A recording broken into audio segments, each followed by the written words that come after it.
नमस्कार। स्कॉटलैंड के ग्लासगो में क्लाइमेट चेंज समिट चल रही है, जिसमें प्रधानमंत्री नरेंद्र मोदी ने भी कई घोषणाएं की, जिसमें भारत के 2070 तक नेट जीरो एमिशन के लक्ष्य को हासिल करना भी शामिल है। लेकिन क्या है ये नेट जीरो कार्बन एमिशन और भारत के इसे हासिल करने में किन किन चुनौतियों का सामना करना पड़ेगा? इन सभी सवालों पर बात करने के लिए हमारे साथ मौजूद है council of energy, environment and water से जुड़े विशेषज्ञ डॉक्टर वैभव चतुर्वेदी। डॉक्टर चतुर्वेदी, स्वागत है आपका इंडिया स्पेंड में।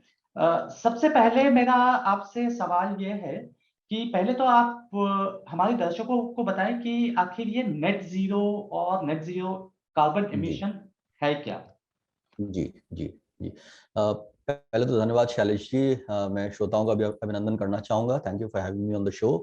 मैं नेट ज़ीरो के बारे में जो पहले बताना चाहता हूँ कि क्लाइमेट चेंज जो हो रहा है, जो जलवायु परिवर्तन हो रहा है, यहाँ से इस डिबेट की शुरुआत हुई। तो हम लोग जो भी अभी देख रहे हैं कि इतने सारे अपने अपने देश में ही जैसे जो बरसात है उसका पैटर्न चेंज हो रहा है बिल्कुल। जो हम लोग देखते होंगे 20 साल पहले जिस तरह से बरसात आती थी, हम लोग कितना पता होता था कि किस टाइम पे आ जाएगी, सारे किसानों को पता होता था, वो सब बिल्कुल चेंज हो रहा है। तो जो अनसर्टेनिटी होती है वो बहुत बढ़ गई है। और बरसात तो खाली एक एग्जाम्पल है, हम लोग कितने सारे डिजास्टर्स देख रहे हैं अपनी कंट्री में। तो एकदम से फ्लैश फ्लड आ जाता है। बड़े बड़े शहर हैं जैसे चेन्नई जैसे शहर, जिन्होंने कितने सालों में मतलब दशकों में कुछ नहीं देखा, वो अब देखना पड़ रहा है उनको ये सब। तो ये सब मैनिफेस्टेशंस हैं, ये क्लाइमेट चेंज हो रहा है। और वो बहुत इतनी तेजी से हो रहा है कि हम लोग उसको पकड़ नहीं पा रहे हैं, एक्चुअली रोक नहीं पा रहे हैं। तो वो हो रहा है अक्टूबर पे। तो अभी उसको रोकने के लिए क्या करना चाहिए, उसका क्यों हो रहा है, पहला सवाल है कि हो क्यों रहा है। तो ये इसलिए हो रहा है क्योंकि कार्बन एमिशंस का उत्सर्जन होता है। और कार्बन एमिशन कहाँ से होते हैं कि हम लोग जो बिजली यूज कर रहे हैं, तो बिजली जो प्रोड्यूस होती है वो होती है कोयले से। तो कोयला एक बहुत बड़ा फैक्टर है हमारे कार्बन एमिशन के उत्सर्जन में। दूसरा हो गया जो हम लोग जैसे कार्स यूज करते हैं और जो ट्रक्स वगैरह चलते हैं, इन सब में भी जो पेट्रोल और डीजल यूज होता है, उससे भी कार्बन उत्सर्जन होता है। तो जो भी फॉसिल एनर्जी जिसको हम बोलते हैं, फॉसिल एनर्जी, उसको यूज करने से उसको जलाने से जो कार्बन एमिशन होते हैं, जिससे ग्लोबल वार्मिंग होती है। और जिसकी वजह से ये जो हम लोग क्लाइमेट जो चेंज देख रहे हैं, मतलब बरसात में, और जो बाढ़ आ रही है, सूखा पड़ रहा है इतने हाई रेट पे, ये पूरा लिंक है। ये भी साइंस वाला लिंक है जो साइंस हमें बताती है, राइट। अब हो क्या रहा है, जैसे इकोनॉमीज डेवलप कर रही हैं, जिस तरह से हम लोग ग्रो कर रहे हैं, ये सब बहुत इतना तेजी से शुरू हो गया है कार्बन उत्सर्जन होना, कि जो क्लाइमेट चेंज को रोकना बहुत मुश्किल हो पा रहा है। तो जो आईपीसीसी, जो inter governmental panel on climate change है यूनाइटेड नेशंस का, उसने वो बहुत सालों से इस पे जितनी भी रिसर्च होती है उसको वो एक साथ अपनी रिपोर्ट्स निकालता है 6-7 साल में। तो सारी रिसर्च को देख के उसका एक काइंड ऑफ समरी बनाता है, असेसमेंट करता है। और उस असेसमेंट में वो क्लियरली बताता है कि ये सब हो रहा है और ये सब क्या क्या करना चाहिए उसको रोकने के लिए। तो अभी 2018 में रिपोर्ट आई थी, वो स्पेशल थी 1.5 डिग्रीज पे, राइट। तो ये कहते हैं कि हम लोग जो चेंजेस देख रहे हैं अभी, जितने सारा हम दिख रहे हैं अपना जो बरसात में और हर तरह से जो वेदर पैटर्न चेंज दिख रहे हैं, क्लाइमेटिक चेंज, ये हो रहा है। अब हम लोग already 1 degree, world already increase कर चुका है टेम्परेचर ऑन एन एवरेज। तो और हम लोग जब कहते हैं कि 1 डिग्री इंक्रीज हो चुका है, हम लोग कहते हैं ये आज से ऑलमोस्ट 1850 के आसपास। तो 1800 तो स्लो प्रोसेस है, लेकिन ये बहुत ही आई मीन बहुत ज्यादा इम्पैक्टफुल प्रोसेस है, नेगेटिव है पूरी ह्यूमैनिटी के लिए, इकोसिस्टम्स के लिए। तो 18 से 50 से लेकर अब तक 1 डिग्री के ऊपर टेम्परेचर ऑलरेडी बढ़ चुका है, जिससे हम ऑलरेडी ये सब चेंजेस देख रहे हैं, right? अब लेकिन हमको प्रॉब्लम समझने में काफी देर हो गई। जब तक हमने देखा नहीं है इम्पैक्ट, तब तक हम समझ नहीं पाए। तो हमको ऑफकोर्स काफी देर हो गई, लेकिन अब हम समझ चुके हैं। तो अभी जो 2018 में रिपोर्ट आई थी आईपीसीसी की, उसमें ये बोला कि आप अब हम लोग प्रॉब्लम ये 1.5 डिग्री पे अगर हमको रोकना है, 1 डिग्री तो हम ऑलरेडी बढ़ चुके हैं, लेकिन अगर हम आधा डिग्री और पे रोकना चाहते हैं, बिकॉज उसके ऊपर तो जो क्लाइमेट के जो रिस्क और जो इम्पैक्ट है बहुत ज्यादा हो जाएंगे, नॉन लीनियर हो जाएंगे बहुत ज्यादा। तो उसको हमको जो रोकना है, उसके लिए हमको नेट जीरो अचीव करना पड़ेगा। तो यहाँ से नेट जीरो की शुरुआत हुई है।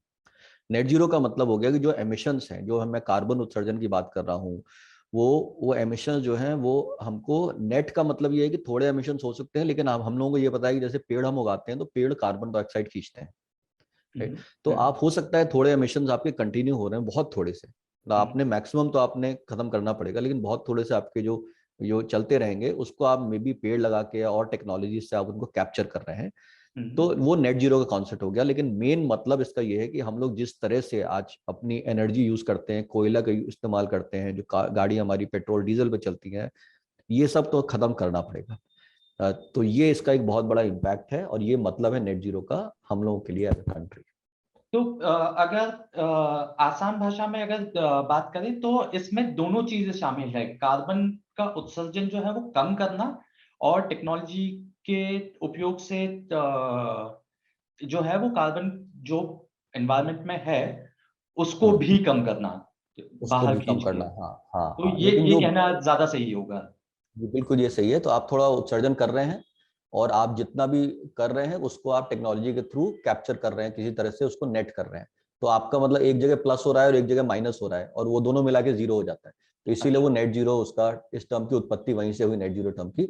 लेकिन जैसे मैं कह रहा हूँ, जो जो कैप्चरिंग वाली टेक्नोलॉजीज हैं उनका रोल बहुत इंपॉर्टेंट है, बट फिर भी अगर हम बहुत ज्यादा इमिशन करते रहे तो हम्म उतना कैप्चर नहीं कर सकती, उतना पोटेंशियल नहीं है। हम्म इसीलिए हमको ये भी बहुत क्लियर है कि हमारे एमिशन हमको बहुत तेजी से कम करने पड़ेंगे, ये बहुत क्लियर है। तो डॉक्टर चतुर्वेदी, ये बताएं कि नेट जीरो की जो पूरी बात चल रही है और पिछले 2 दिनों से जो ग्लासगो में हो रहा है, तो पिछले 2 दिनों से ग्लासगो में जो जो घोषणाएं हुई है उनके बारे में आपका क्या मानना है, भले भारत की तरफ से या फिर यूरोपियन कंट्रीज की तरफ से या फिर जो है वो और भी छोटे देशों की तरफ से जो जो कदम उठाए जा रहे हैं, उनके बारे में आपका क्या मानना है? जी जी जी, देखिए बहुत ही इंपॉर्टेंट ये मीटिंग थी इस बार। और इंडिया के अनाउंसमेंट डे, इस मीटिंग में मैं कह सकता हूँ कि 4 चांद लगा दिए। ये एक सही बात है और इसी तरह विश्व, पूरा विश्व भी इसे देख रहा है। तो क्योंकि बहुत सारी कंट्रीज ने ऑलरेडी नेट जीरो पहले अनाउंस कर दिया था। ये बहुत सारी जो बड़े देश हैं और जो विकसित देश हैं, इसमें ऑलरेडी कार्बन एमिशंस जो हैं वो डिक्लाइनिंग ट्रेजेक्टरी पे, तो ऑलरेडी कम की तरफ जा रहे हैं। तो उनके लिए वो नेट जीरो अचीव करना, वो भी डिफिकल्ट तो है ही, सभी के लिए डिफिकल्ट है क्योंकि सभी सिस्टम चेंज करना है पूरा। तो डिफिकल्ट तो सबके लिए है, मुश्किल तो सबके लिए है, और लेकिन इसका उनके लिए एक कम जो है मुश्किल। वो कॉस्ट कॉस्ट का भी फैक्टर जो है वो बहुत बड़ा हाँ है। हाँ, बहुत बड़ा फैक्टर है। तो उनकी इकोनॉमी, मतलब वो काफी अमीर देश है, तो वो ये सब कर सकते हैं। और वो उनके तो एक तो एमिशन वैसे भी नीचे जा रहे हैं, तो इतनी ग्रोइंग इकोनॉमी नहीं है, फास्ट ग्रोइंग इकोनॉमी। तो पैसे वाली इकोनॉमीज है और इतना एमिशन वैसे भी उनके तेजी से बढ़ नहीं रहे हैं, तो उनके लिए थोड़ा ईजी है, राइट। भारत देश के लिए बहुत डिफिकल्ट है, बिकॉज हमारा तो ग्रोथ अभी स्टार्ट हुआ एक तरह से, है ना। तो हम लोग कह रहे हैं कि अगले 3 दशक में भारत की बहुत तेजी से ग्रोथ होने वाली है। तो इंडिया के लिए बिकम बहुत ज्यादा चैलेंजिंग है ये, क्योंकि हमको एमिशन पीक करने हैं फिर रिड्यूस करना है। हमारे लिए खाली नेट जीरो की डिबेट नहीं है, हमारे लिए डिबेट है, हम उसको बोलते हैं पीकिंग एंड नेट जीरो। तो जो आपके एमिशन, जो कार्बन उत्सर्जन हो रहा है वो बढ़ रहा है, जो ऑलरेडी एक पॉइंट पे लाके उसे रोकना पड़ेगा पहले, और उसने रोकने के बाद फिर उसे नीचे करना पड़ेगा। तो इसीलिए जो मोदी जी ने कहा, जो 2070, ये 50 साल का जो सुनने में बहुत लगता है, सुनने में लगता है 50 साल बहुत लंबा है, बट आप एक अब एक शायद घर की बात नहीं है, एक घर में भी जब चेंजेस होते हैं तो हम कहते हैं कि 1 जनरेशन 2 जनरेशन लग गए, जो मैसिव चेंज होने में ना, एजुकेशन आने में, बहुत सारी चेंज आने में 2 जनरेशन लग जाते हैं। तो ये तो कंट्री की बात कर रहे हैं, पूरे देश की बात कर रहे हैं, सारे सिस्टम्स की बात कर रहे हैं। तो 50 साल का जो जो इंडिया का टारगेट है, इसीलिए वर्ल्ड ओवर इसे देखा जा रहा है कि it's a very bold target. ये काफी बोल्ड टारगेट है, इसी तरह देखा जा रहा है, क्योंकि हम फास्ट ग्रोइंग इकोनॉमी है, हमें पीक करके वो करना है, नीचे करना है, जीरो, नेट जीरो ले जाना है 50 साल में। सारे सिस्टम चेंज करने हैं और वो चैलेंजिंग होगा, बट वो सरकार ने एक बार कदम रख दिया है इस डायरेक्शन में। मुझे पूरी आशा है कि अभी बहुत सारी पॉलिसीज आएंगी।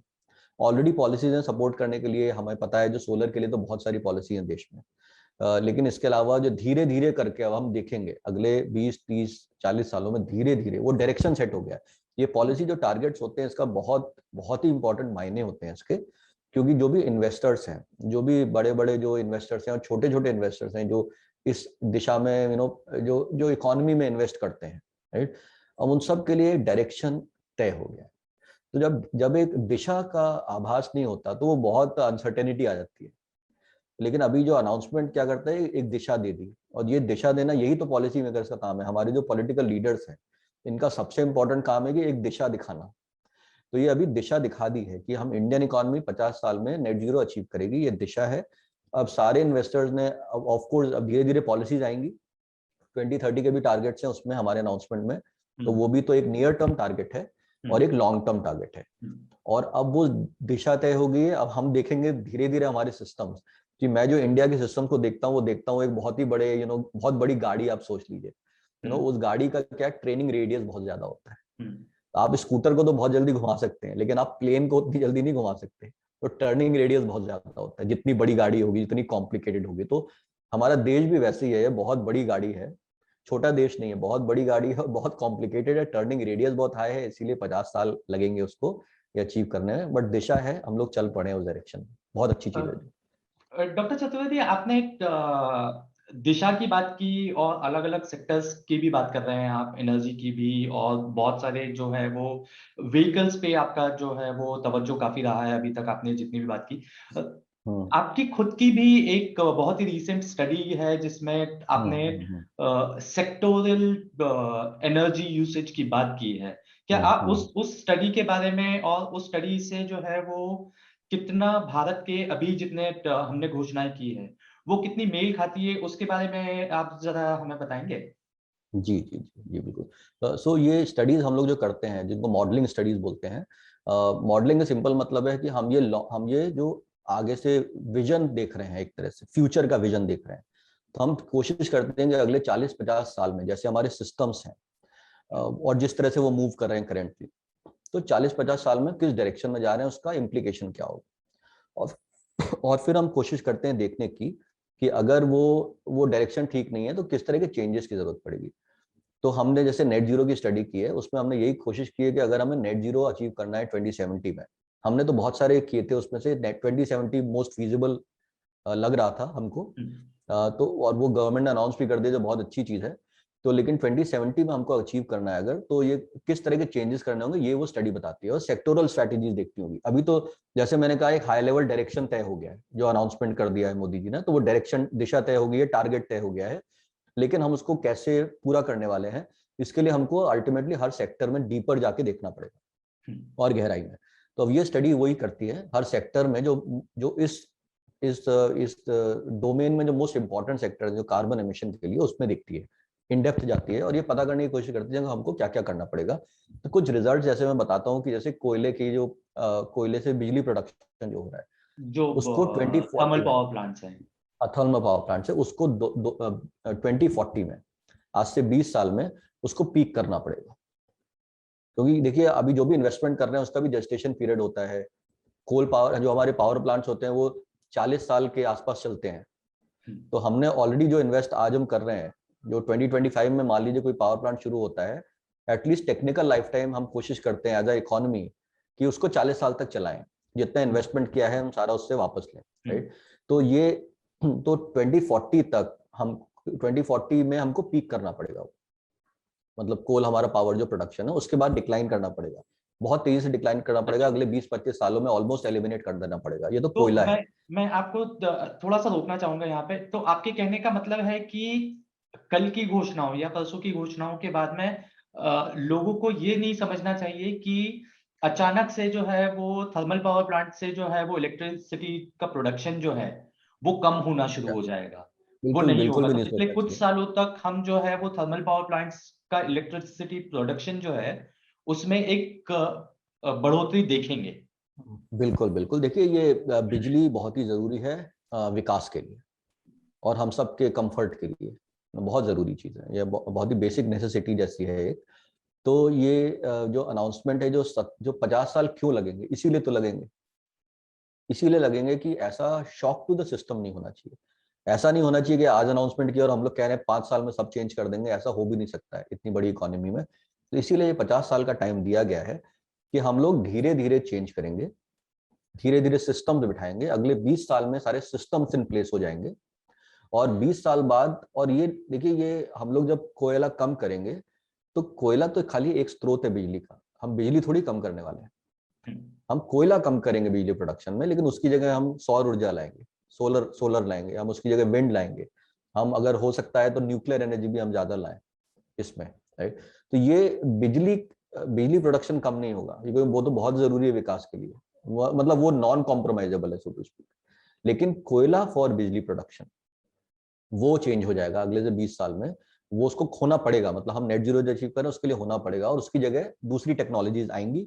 बिजली तो प्रोडक्शन होगी, लेकिन जो तरीका है बिजली प्रोड्यूस करने का वो बिल्कुल चेंज हो जाएगा। तो ये एक एग्जाम्पल है। सिमिलर एग्जाम्पल है इलेक्ट्रिक व्हीकल्स में। इलेक्ट्रिक व्हीकल की सेल्स जो है अगले 30 सालों में, अभी तो देखिए मेरे ख्याल से 2% और सो 1 से 2% शायद सेल्स हो रही होंगी कार वाले सेगमेंट में, टू व्हीलर सेगमेंट में भी थोड़ी सेल्स हो रही है।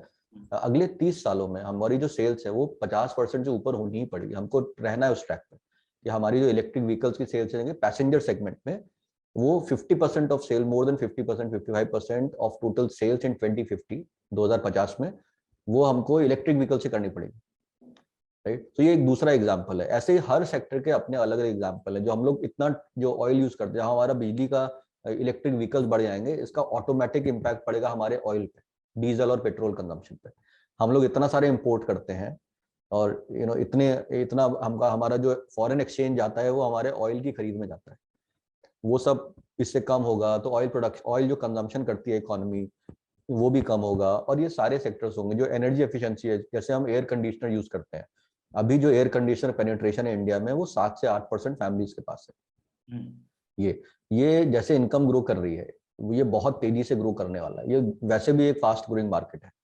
जैसे भी किसी की इनकम बढ़ती है तो पहले एसी लेता है, फिर बाद में कार लेता है, बिकॉज कार तो बहुत महंगी होती है, एसी तो चलिए 40 हजार का आ जाता है बेसिक वाला एसी। तो इसकी ग्रोथ रेट बहुत फास्ट हो रही है। लेकिन एफिशिएंट एसी जो है इनका बहुत रोल पड़ेगा, क्योंकि जब एफिशिएंट, जब 5 स्टार की हम बात करते हैं, एफिशिएंट एसी है जिससे बिजली की खपत कम होती है। तो ये बहुत सारे, ये भी दूसरी सेक्टोरल स्ट्रैटेजी है कि बिल्डिंग सेक्टर में जो जिसको एनर्जी एफिशिएंसी बोलते हैं, और एसी में नहीं, हर अप्लायंस में, ये पंखे भी हो गए और टीवी भी हो गया, फ्रिज भी हो गया, हर अप्लायंस की जो एनर्जी एफिशिएंसी है इसको बहुत तेजी से ग्रो करना पड़ेगा।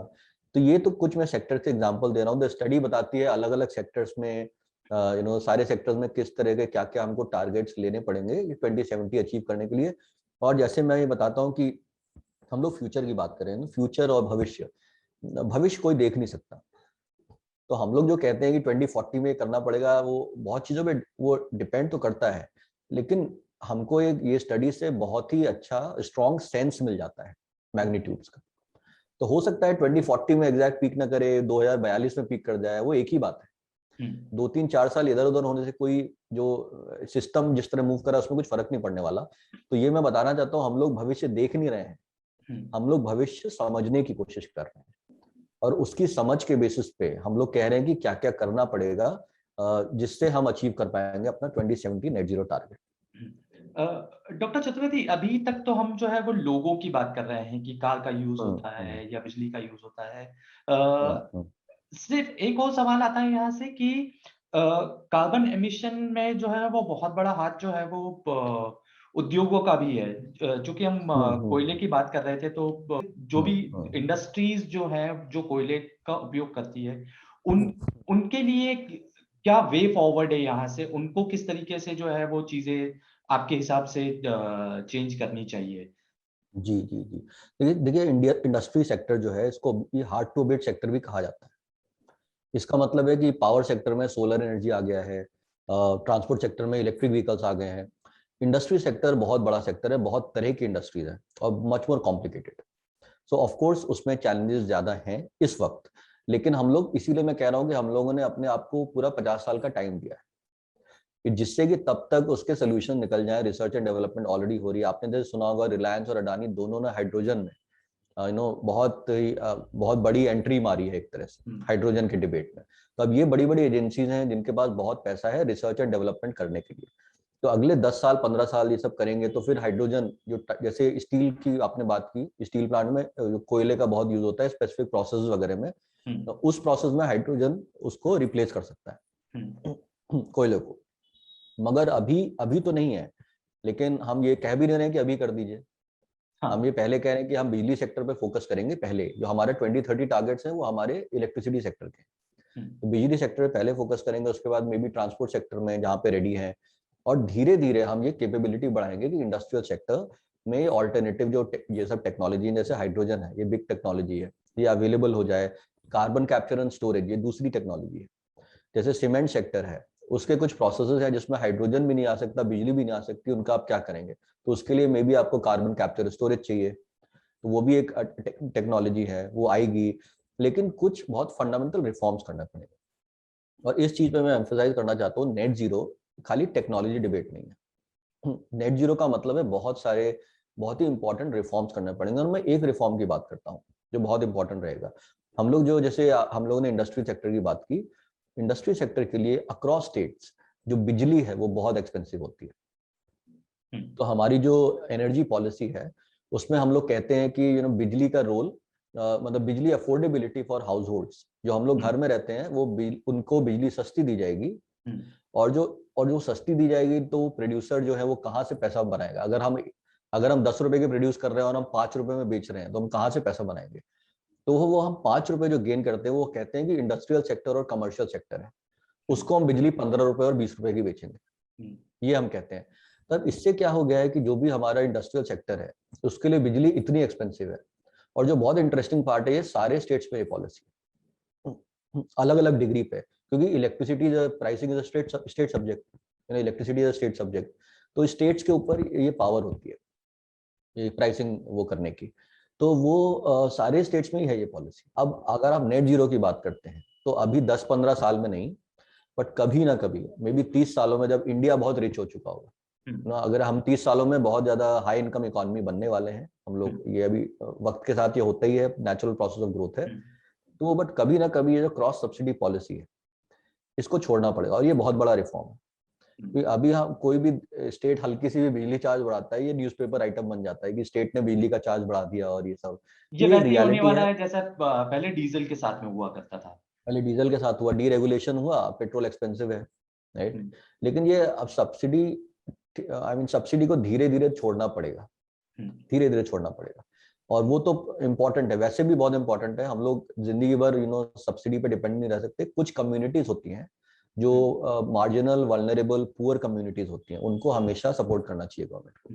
बट अनफॉर्चुनेटली हमारी सब्सिडी यूनिवर्सल सब्सिडी हो गई है। तो हमारे जो सबसे अमीर कारें हैं वो भी सेम चार्ज पे पेट्रोल लेती हैं, और जो गरीब लोग हैं वो भी सेम चार्ज पे पेट्रोल लेते हैं। Same for electricity. इनफैक्ट अमीरों को तो ज्यादा फायदा पहुंच रहा है इलेक्ट्रिसिटी सब्सिडी का कंपेयर टू जो गरीब। तो ये वाली बात है कि सब्सिडी बहुत जरूरी है कुछ सेक्शंस के लिए जिनको जो जरूरतमंद है। Universal subsidy is never good. तो इंडिया मतलब जैसा डाइवर्स देश है, और यहाँ पे मतलब हर एरिया में एक ब्लैंकेट पॉलिसी आप पूरे देश के लिए लाएंगे, तो जैसा आप सब्सिडी के बारे में बात कर रहे थे, तो वो बहुत बड़ी दिक्कत होगी। तो इसलिए जो है वो हमको अलग अलग चीजों में छोटे छोटे सॉल्यूशंस देखने पड़ेंगे, और अलग अलग एरियाज को अलग तरीके से ट्रीट करना पड़ेगा। तो उस हिसाब से 2070 का जो भारत का नेट जीरो कार्बन एमिशन का लक्ष्य है, वो जो है वो उसको हासिल करने में आप क्या क्या चुनौतियां देखते हैं भारत के सामने? जी जी, देखिए चुनौतियां दो बड़ी चुनौतियां हैं। एक तो फाइनेंस है चुनौती हमारी, स्पेशली नियर टर्म में। देखिए टेक्नोलॉजी तो हमेशा अवेलेबल हो जाती है, कोई ना कोई कहीं ना कहीं ईजाद कर देगा, लेकिन उसके पास जो भी करता है वो उसके पास उसके पैटेंट राइट्स होते हैं। तो जैसे स्टोरेज बैटरी टेक्नोलॉजी बहुत इंपॉर्टेंट है। जैसे हम सोलर एनर्जी और विंड एनर्जी को ग्रिड में डाल रहे हैं, ये सब वेरिएबल एनर्जी है, ये कोयले की तरह तो नहीं है जितना चाहे जब चाहे जला लें। ये सब हम प्रकृति पे हमको डिपेंड होना पड़ता है। तो अब प्रकृति पे डिपेंड होना पड़ता है, इसीलिए हमको बैटरी स्टोरेज चाहिए जिससे कि हम थोड़ा अच्छा मैनेजमेंट कर पाए ग्रिड का। तो अभी जो बैटरी स्टोरेज की जो टेक्नोलॉजी, जो इन्वेस्टमेंट्स हो रहे हैं, रिसर्च हो रही है, इंडिया में भी हो रही है। बट हमारे, जैसे मैंने कहा कि हमारी जीडीपी कम है, एक हमारे अलग चैलेंजेस हैं। तो जो हमेशा जो विकसित देश होते हैं उनके पास बहुत पैसा है इन्वेस्टमेंट करने के लिए रिसर्च वगैरह में, और चाइना के पास भी बहुत। तो ये जो इन्वेस्टमेंट का रिटर्न आता है, जो टेक्नोलॉजी डेवलप हो जाती है, ये कहीं और हो जाती है हमेशा। ये कभी भी इंडिया, अफ्रीका, लैटिन अमेरिका में नहीं होती जनरली स्पीकिंग, ये हमेशा बाहर हो जाती है। और वी आर बायर कंट्रीज। तो आप बायर कंट्रीज है, मतलब आपको ये हमेशा बहुत एक्सपेंसिव मिलेगी, आपको बहुत ज्यादा पैसा देना पड़ेगा। तो वो एक finance becomes an issue. Technology आ जाती है तो या तो हम को डेवलपमेंट ऑफ टेक्नोलॉजी करें, तो भारत ने उसके भी पेशकश की है कि आप को डेवलपमेंट करवाइए, जिससे जो ऐसी नई नई टेक्नोलॉजी है वो सबके पास हो। लेकिन हम लोगों ने ये कोरोना वैक्सीन के टाइम पे भी देख लिया है, ये गलत फहमियां है। मतलब हम लोग जो हमेशा सोचते हैं कि डेवलप्ड कंट्रीज टेक्नोलॉजी दे देंगे, जब वैक्सीन नहीं दी तो फिर कोई और क्या देगा? वैक्सीन ही नहीं मिली है, मतलब वो उसके भी अपोजिशन होता है कि वो यूनिवर्सली प्रोडक्शन किया जाए। तो जब कंपनीज ऐसी हैं, मतलब प्रॉफिट मेकिंग कंपनीज कुछ कुछ, तो वो मतलब हम लोग रखते तो हैं वो पॉइंट, लेकिन वो कभी आज तक सक्सेसफुल नहीं हुआ है। तो फाइनेंस बिकम्स वेरी इंपॉर्टेंट, कि at least finance, so finance is very important debate now इस कॉप में भी, कि हम लोगों को ज्यादा से ज्यादा, प्रधानमंत्री ने कहा है कि $1 ट्रिलियन का सपोर्ट चाहिए, अभी $100 बिलियन का, तो 10 गुना उससे, तो जिससे कि डेवलपिंग कंट्रीज के बाद कुछ सपोर्ट आ जाए, तो उससे वो कॉस्ट ऑफ टेक्नोलॉजी थोड़ी कम कर दें और थोड़ा हेल्प मिल जाए। तो ये एक इंपॉर्टेंट पार्ट है। दूसरा, जैसे मैंने कहा कि जो उसको कहते हैं हम लोग वो पॉलिटिकल इकोनॉमी ऑफ ट्रांजिशन, जैसे क्रॉस सब्सिडी है, ये बहुत बड़ा है, हमको करनी पड़ेगी कभी ना कभी बिजली की। दूसरी हो गई, जब कोयले में इतने सारे इन्वेस्टर्स हैं, इतने सारे माइनर्स हैं, हमारी कुछ जो प्रदेश हैं, उड़ीसा, झारखंड, छत्तीसगढ़, इनमें कोयला माइनिंग बहुत बड़े पैमाने पे होती है। और बहुत ही आयरॉनिकल चीज है कि सबसे ज्यादा रिसोर्स यहाँ पे है, लेकिन ये सबसे ज्यादा पिछड़े हुए प्रदेश, बहुत ही आयरॉनिकल है। तो जो भी रीजन रहा हो, मैं उसमें तो नहीं जाऊंगा, लेकिन सबसे ज्यादा पिछड़े प्रदेश हैं ये हमारे। लेकिन एम्प्लॉयमेंट, जो डेली वेज एम्प्लॉयमेंट है, जो मजदूरी वाली एम्प्लॉयमेंट है, ये बहुत मैसिव है। इन सब स्टेट में बहुत बहुत सारे मजदूर हैं जो कोयला खदानों में लगे हुए हैं। अब जब कोयला को जाना है, जब कोयला जाएगा, सिस्टम से बाहर जाएगा, तो ऑब्वियसली असर तो पड़ेगा इन पे, लेकिन 2 जनरेशन। तो मैं हमेशा ये कहता हूँ कि प्लानिंग इज वेरी इंपॉर्टेंट। अब बिना प्लानिंग के नहीं होगा, लेकिन प्लानिंग और जस्ट ट्रांजिशन एक दूसरा शब्द है जो बहुत इंपॉर्टेंट है। कि ऐसा नहीं होना चाहिए कि हम लोग प्लानिंग करते वक्त, तो ये ट्रांजिशन करते वक्त जो जो गरीब हैं, जो जिनको जरूरतमंद है, हमारे जो जरूरतमंद है, जो डिपेंडेंट है एग्जिस्टिंग सिस्टम पे, उनकी हम बहुत बड़ी क्षति पहुंचा दें और उनको बहुत बड़ी हानि हो, वैसा नहीं होना चाहिए। बट अगर हम प्लानिंग करेंगे तो फिर हम लोग मैनेज कर लेंगे, बिकॉज हम 2 जनरेशन का टाइम है। कोयला अभी, कोयले माइनर को अगले 10 साल में, 20 साल में कोई वो नहीं है, कोई फर्क नहीं पड़ने वाला। लेकिन उसके बाद अगर हम अभी से प्लानिंग करेंगे, तभी हम पूरी तरह ठीक से प्लान कर पाएंगे कि उन पर कोई बहुत बुरी अनफोर्सीन इम्पैक्ट ना हो। ये सब चीजें हैं, बिग बिग चैलेंजेस हैं, जो उड़ीसा, झारखंड वगैरह में जो फिस्कल जो रेवेन्यू आता है उनका, जो रॉयल्टी वगैरह जो उनको मिलती है कोयला वगैरह से, ये बहुत ज्यादा है, सब्सटैंशियल है। अब आप एकदम से ये चला जाएगा, तो फिर आप मतलब आपको एक नई इकोनॉमी के बारे में सोचना पड़ेगा। तो हम हमेशा कहते हैं कि एटलीस्ट जो CW हमेशा ये कहता है कि जो net zero is about economic transformation. ये हम सबको दिमाग में ये मैसेज अपने बैठा लेना है। Net zero is not a climate debate. ये क्लाइमेट डिबेट नहीं है, ये एनवायरमेंटल डिबेट नहीं है, ये इकोनॉमिक डिबेट है। It is about economic transformation. और बहुत ही इंटरेस्टिंग और बहुत सारे पहलू होंगे उसमें इकोनॉमिक ट्रांजिशन रिलेटेड, जो हमको, जिसपे हमको रिस्पॉन्ड करना पड़ेगा इसमें। तो ये बहुत सारे एग्जांपल्स हैं इसके, जैसे रेलवे है, रेलवे का बहुत सारा गेन कोयले से आता है, अगर हमको पता हो तो। और रेलवे, हम लोग जब ट्रैवल करते हैं हमको सब्सिडी मिलती है, सेम क्रॉस सब्सिडी मॉडल। तो ये इंडियन इकोनॉमी देखिए बहुत सालों से, जो कहते हैं कि लेफ्ट इकोनॉमिक्स जो कहते हैं जिसको, उसकी तरफ झुकाव रहा है इंडियन इकोनॉमी का, टुवर्ड्स द लेफ्ट। अब लेफ्ट की पॉलिसी ये होती है कि सब्सिडाइज करो आप हर चीज को, ये एक पॉलिसी पैराडाइम है, एज अगेंस्ट जो करंट गवर्नमेंट है, विच इज जो बहुत सारी मार्केट्स पे और प्राइवेट सेक्टर पे फोकस कर रही है। बिकॉज एक जो हमने वर्ल्ड ओवर देखा है, ये जो डेवलप्ड नेशन जितने भी विकासशील हुए हैं, सब उसी मॉडल्स पे विकासशील हुए हैं, कोई भी लेफ्ट के बेसिस पे विकास नहीं हुआ है किसी का। जो अमेरिका और यूरोप और चाइना भी हम लोग जो देखते हैं, सबने वो एक मार्केट लेड मॉडल को फॉलो किया है, प्राइवेट सेक्टर का जिसमें बहुत इंपॉर्टेंट रोल रहा है ग्रोथ में, राइट। तो अब जब उस मॉडल तो एक बहुत बड़ा एक फंडामेंटल शिफ्ट है इंडिया की अर्थव्यवस्था में और सोच में। तो वो सोच एक अभी पूरे इंडियंस के मन में वो सोच बैठी हुई है, बिकॉज हम तो अगले जब से इंडिपेंडेंट हुए हम लोग उसी से डील कर रहे हैं। तो सब्सिडी जैसी चीजें और ये सारी चीजें, ये हमारी साइकी में है कि हमारा तो मतलब ये है, हम इसी तरह हमारा देश ऐसे ही चलता है। अब वो चेंज हो रहा है। तो ये चेंज होना, ये माइंडसेट चेंज होना, ये बहुत ही बड़ा चेंज है। पर इतना बड़ा चेंज है कि ये धीरे धीरे ही हो पाएगा, इसीलिए वो 50 साल का टाइम है इस एटलीस्ट क्लाइमेट डिबेट में। लेकिन डॉक्टर चतुर्वेदी, जितना आप बता रहे हैं उस हिसाब से क्या आपको लगता है कि ये महंगाई जो है, मतलब चीजें जो महंगी होने, क्योंकि आप सब्सिडी कम करने की बात कर रहे हैं और सारी चीजें, तो ये नेट जीरो ट्रांजिशन को अचीव करने का एक बहुत बड़ा मतलब ये भी हो जाएगा कि चीजें जो है वो इंडिया में अब जो है वो महंगी होती जाएंगी? नहीं नहीं, ऐसा नहीं है। यही मैं कह रहा हूँ कि ये बहुत इंपॉर्टेंट मैसेज, बिकॉज अगर ऐसे ये धारणाएं अगर बनने लगी ऐसा, तो बहुत प्रॉब्लमेटिक है, बिकॉज रिसर्च ऐसा कुछ नहीं दिखाती हमको कि बहुत बड़ी महंगी होने लगेगी। ये बहुत इंपॉर्टेंट है कि सिस्टम चेंज हो रहा है। तो जब भी सिस्टम चेंज होता है, तो बहुत सारे लोग हैं अभी के सिस्टम में इन्वेस्टेड हैं। जैसे फॉर एग्जांपल बहुत सारे लोग कोल में इन्वेस्ट कर चुके होंगे और कर रहे होंगे, और वही उनका पावर प्ले कोल पे चल रहा है एक तरह से। ऑफ कोर्स वो लूज करेंगे, बिकॉज नया सिस्टम आने वाला है जो सोलर होगा, सोलर वाला होगा, तो उसमें अलग तरह के लोग होंगे, तो वो पावर डायनेमिक्स हमेशा शिफ्ट होती है। तो देयर विल ऑलवेज, जो भी कोई ट्रांजिशन होता है बहुत बड़ा, उसमें हमेशा लूजर्स और गेनर्स होते हैं। बट वो एक अलग चीज है, वो महंगाई होना ना, अगर महंगाई होती, अगर इंडिया कहती 2050 तक करना है, तो एकदम से तो 2050 30 सालों में अपनी बड़ी इकोनॉमी को आप इतना ड्रामेटिक शिफ्ट कर रहे हो, तो फिर बहुत ज्यादा महंगाई होती, तो इकोनॉमिक कॉस्ट जैसा हम उसको कहते हैं तो बहुत ज्यादा होती है उसकी। 2070 में भी हल्की इकोनॉमिक कॉस्ट होंगी, बट मैं जैसे आपको कह रहा हूँ कि हम लोग बहुत रिच इकोनॉमी होंगे। तो जो महंगाई की बात है, महंगाई किसके लिए इंपॉर्टेंट है? महंगाई जो आज जो बहुत अमीर है उसको तो वैसे भी फर्क नहीं पड़ रहा महंगाई से।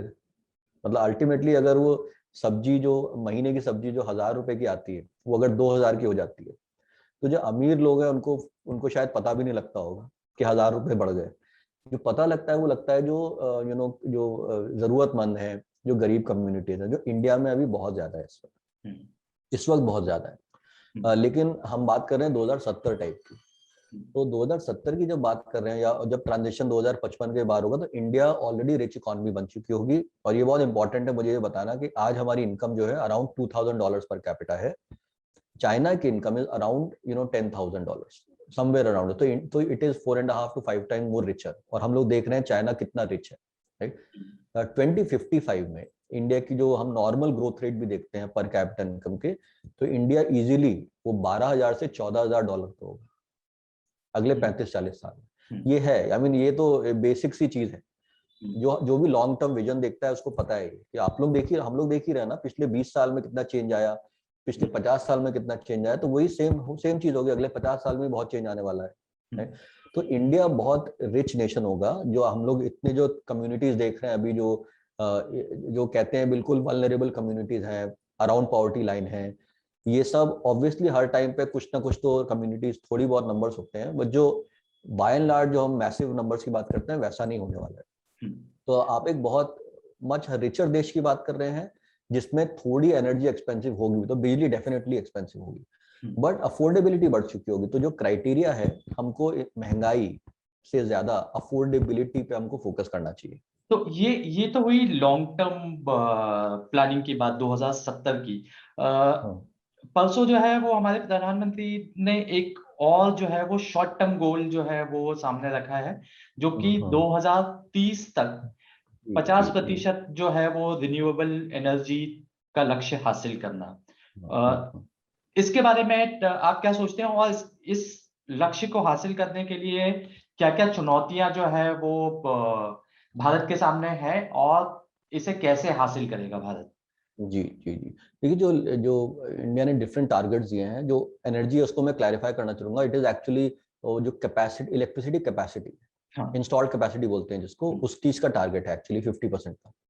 तो इंडिया ऑलरेडी 40% कर चुका है। अभी जो डेटा आया है 2021 का, इंडिया ऑलरेडी 40% वो कैपेसिटी हम लोग की हो चुकी है नॉन फॉसिल की। तो अब उसमें जो मतलब 50% रिन्यूएबल एनर्जी करना होगा, तो ऑफ कोर्स इसका मतलब है कि सोलर वगैरह जो हम ऑलरेडी है, तो जो ये जो टारगेट है, ये जो 500 गीगावाट का टारगेट, जो दूसरा टारगेट है, ये दोनों बहुत अलाइंड है। मतलब दोनों बहुत ही, मतलब काफी कुछ कॉमन है इन दोनों टारगेट्स में। तो इसका चैलेंज का यही मतलब है कि जो इलेक्ट्रिसिटी मार्केट सिस्टम जो डिजाइन है, वो सबसे बड़ा चैलेंज है। क्योंकि हम लोग कह रहे हैं कि जैसे मैंने कहा कि कोल तो रहेगा, लेकिन जो ग्रोथ हो रही है वो रिन्यूएबल एनर्जी में ग्रोथ बहुत फास्ट होगी अगले 10 साल में। तो जो मैनेजमेंट ऑफ ग्रिड है, टेक्निकल मैनेजमेंट ऑफ ग्रिड, वो थोड़ा डेफिनेटली वो थोड़ा और बहुत सोफिस्टिकेटेड करना पड़ेगा उसको। बिकॉज हम रिन्यूएबल एनर्जी की बात करें, वेरिएबल है जो, है ना, जो जब सूरज होता है तभी सोलर एनर्जी आती है। तो अब आप जब सूरज एकदम से मान लीजिए बादल आ गए, तो आप क्या करोगे? विंड पे डिपेंडेंट हो, एकदम से हवा चलनी बंद हो गई, तो आप क्या करोगे? तो वो सब, उस सब के लिए जो आपको प्लानिंग करनी पड़ती है, वो बहुत सोफिस्टिकेटेड प्लानिंग होती है। तो वो एक चैलेंज अगले 10 साल में तो आना शुरू हो जाएगा वो, लेकिन वो बहुत बड़ा चैलेंज इवन फ्यूचर में आएगा। बट वो एक ऐसा चैलेंज है, दैट्स अ मैनेजमेंट चैलेंज। वो ये कुछ फाइनेंशियल चैलेंज नहीं है, इकोनॉमिक चैलेंज नहीं है, टेक्नोलॉजी चैलेंज नहीं है, it is a management challenge. कि वो तो इसका मतलब है हमको मैनेजमेंट सिस्टम्स जो है वो और ज्यादा सोफिस्टिकेटेड करने पड़ेंगे। यही मतलब है इसका। और हमको जो स्किल सेट है लोगों के, हमारे इंजीनियरिंग कॉलेजेस में जो स्टूडेंट्स पढ़ रहे हैं, ये सब समझ रहे हैं, ग्रिड मैनेजमेंट, आईटी सिस्टम्स और application in grid and all, उन लोगों को बहुत ज़्यादा अच्छे, ये मतलब इन सब चीज़ों में हमारी अभी पढ़ाई नहीं होती। तो ऑफ कोर्स हमको वो चेंज करना पड़ेगा अपने करिकुलम्स वगैरह में, ये सब चीज़ों पे हमको ह्यूमन रिसोर्सेज बढ़ानी पड़ेंगी अपनी। तो वो हमको इन्वेस्टमेंट उसका 10 साल में इन सब चीज़ों में शुरू करना पड़ेगा। डॉक्टर चतुर्वेदी, आखिरी मेरा एक सवाल आपसे ये रहेगा कि आपकी रिसेंट जो स्टडी है वो एनर्जी के कंजम्पशन को लेके है, तो ग्लासगो से आपके एनर्जी को लेके 3 टेक अवेज क्या होंगे? क्या सो एनर्जी को लेके 3 टेक अवे, तो देखिए ग्लासगो में सबसे इंपॉर्टेंट जो हुआ है, लॉन्ग टर्म टारगेट दे दिया गया है। देखिए मैं ये सब अल्टीमेटली, देखिए डोमेस्टिक पॉलिसी तो कंट्री के अंदर बनती है, वो ग्लासगो में हमारी डोमेस्टिक पॉलिसी नहीं बनेगी, किसी की भी नहीं बनेगी। तो इन सब इवेंट्स का जो बहुत इंपॉर्टेंट चीज होती है वो होती है कि जो पब्लिक मैसेज आ रहा है वो क्या आ रहा है, जो इन्वेस्टर्स के लिए, सबके लिए मैसेज क्या आ रहा है, किस डायरेक्शन में, उसका कुछ सर्टेनिटी मिली क्या हमको। तो ये एक बहुत ही बड़ी उपलब्धि है ग्लासगो समिट की, कि एटलीस्ट इंडिया के लिए, कि इंडियन इन्वेस्टर्स को, और नॉट जस्ट इंडियन इन्वेस्टर्स, जो मार्केट खुलता है, हम तो लिबरलाइज इकोनॉमी है, तो हमारे इन्वेस्टर्स बहुत सारे बाहर भी हों, बाहर के लोग होंगे जहाँ इन्वेस्ट करेंगे, जो बड़े बड़े डेवलपर्स वगैरह हैं, फाइनेंशियर्स हैं, वो इन्वेस्ट करेंगे। तो उन सब के लिए एक बहुत बड़ी सर्टेनिटी आ गई है, तो ये एक बहुत ही बड़ी उपलब्धि है। सेकेंड उपलब्धि है, और अभी तो ग्लासगो का देखिए तीसरा दिन है, तो अभी एक्सपेक्ट कर रहे हैं कि अगले 12 दिनों में और बहुत सारी उपलब्धियां होपफुली आएंगी, और ये एक बहुत बड़ी उपलब्धि है। जो दूसरी उपलब्धि है, और जो होप कर रहा हूं मैं, होगी कि क्लाइमेट फाइनेंस पे कुछ बड़ा आएगा। देखिए 100 बिलियन ऑलरेडी बोल दिया है, वो प्रधानमंत्री ने भी कहा कि इनएडुकेट है, बट देखिए उस पर क्या उपलब्धि होती है कि नहीं उपलब्धि होती है, ये अभी अगले 12 दिन हमको बताएंगे। और तीसरी बड़ी उपलब्धि अगर हो पाई तो कार्बन मार्केट्स पे, जो आर्टिकल 6 है पेरिस एग्रीमेंट का, उसमें कार्बन, इंटरनेशनल कार्बन मार्केट पे बहुत डिस्कशन चल रहा है, जो बहुत दिनों से अटका हुआ है। उसमें अगर हम कुछ रिजॉल्व कर पाते हैं, बिकॉज वो बहुत इंपॉर्टेंट एक इंस्ट्रूमेंट होगा, एक तरह से व्हीकल होगा, इंस्ट्रूमेंट होगा, स्ट्रक्चर होगा, जिसके थ्रू हम बहुत सारी, हम जो अपने जो कार्बन एमिशन मिटिगेशन वगैरह की बात चल रही है, एक ग्लोबली कोऑर्डिनेटेड थोड़ा सा हिसाब हो जाएगा वो सब सक्सेसफुल होने के बाद। या तो ये एक तो बहुत बड़ी उपलब्धि हो चुकी है पहले ही दिन। और हाँ, दूसरी एक चीज मेरे दिमाग में आ रही है, जो प्रधानमंत्री ने one sun one world one grid की बात कही, ये भी इनफैक्ट बहुत इंपॉर्टेंट है। तो हम जो बात करेंगे, बहुत सारे देशों में जो बिजली की ग्रिड है, जो अभी हमारे देशों में अलग अलग होती है, ये सब इंटरकनेक्टेड हो जाएगी। तो इससे क्या होगा कि हम लोग, कोई कहीं पे सोलर एनर्जी प्रोड्यूस कर रहा है, इलेक्ट्रिसिटी, जैसे यहाँ पे इंडिया में जहाँ जब दिन है, जब हम प्रोड्यूस कर रहे हैं, तो कहीं और पे रात है। तो ये मैनेजमेंट ऑफ ग्रिड एक बार इतनी, मतलब अगर इंफ्रास्ट्रक्चर बन गया इस तरह का, तो फिर वो सारी जो इस तरह की जो समस्याएं हैं, वेरिएबल एनर्जी को लेकर जो चैलेंजेस हैं, ये हम एटलीस्ट काफी हद तक उसको हम लोग मैनेज कर पाएंगे इवन बेटर वे। तो ये भी एक बोल सकते हैं कि बहुत ही बड़ा एम्बिशियस और ड्रीम काइंड ऑफ ऑब्जेक्टिव है। और इसके ऊपर अगर पहल हो चुकी है, और अगर ये पूरा हो गया, तो हम बहुत सारे देशों की बात करें तो कॉम्प्लिकेटेड भी है, खाली इंडिया की बात नहीं कर रहे हैं, हम कह रहे हैं one sun one world one grid, तो बहुत सारे देशों की बात कर रहे हैं। और अगर ये सब देश साथ में आ जाते हैं और एक्चुअली हो जाता है, सक्सेसफुल हो जाता है, तो ये बहुत बड़ी उपलब्धि होगी। तो भारत इसमें भी, भारत का ही आइडिया है ये, तो इसमें भी हम लोग लीडरशिप अपनी प्रस्तुत कर रहे हैं इंटरनेशनल सोलर अलायंस के बाद। तो ये सब बड़े अनाउंसमेंट्स होंगे इस उसके। ठीक है। सो डॉक्टर चतुर्वेदी, बहुत बहुत धन्यवाद हमसे बात करने के लिए, और हम आशा करते हैं कि ये जितनी भी बातें जो ग्लासगो में हो रही है वो जी आगे बढ़े, और हमारा लॉन्ग टर्म और शॉर्ट टर्म दोनों ही प्लान जो है वो काफी स्मूथली हमारे सभी के लिए यहाँ से जाए। बहुत बहुत धन्यवाद डॉक्टर चतुर्वेदी हमसे बात करने के लिए। धन्यवाद शैलेश, धन्यवाद मुझे बुलाने के लिए।